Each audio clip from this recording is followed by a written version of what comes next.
Tout commence ici, au Stade de France, en plein match France-Allemagne, auquel assiste François Hollande.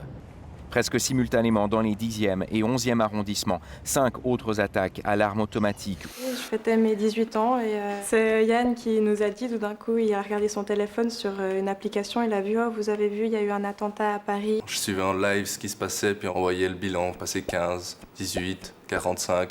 Après, il y a eu ce Bataclan, il y a eu 100, 120. Le lendemain, je me suis réveillé, j'ai vu 128, puis j'ai fait, s'il te plaît.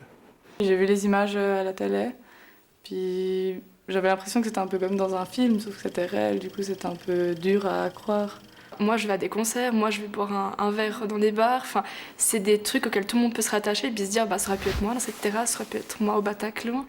Hommage, rassemblement, message de soutien, souvent en français.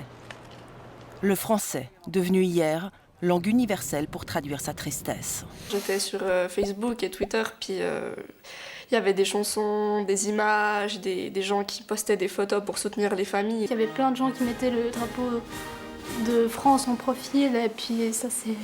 Enfin, il y avait que ça sur ma page de Facebook. À chaque fois, ils disent « mets un j'aime si tu soutiens », c'est un phénomène de mode.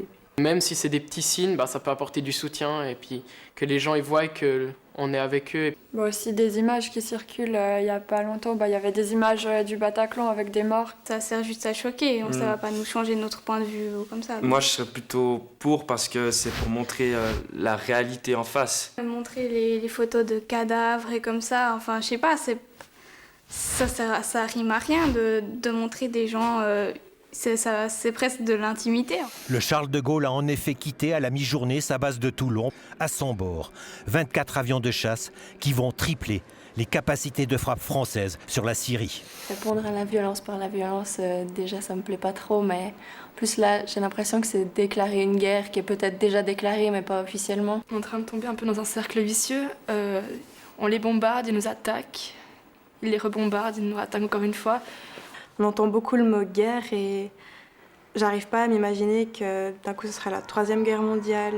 Ça peut partir partout, ça peut arriver en Suisse. On est déjà dans la 3e guerre mondiale.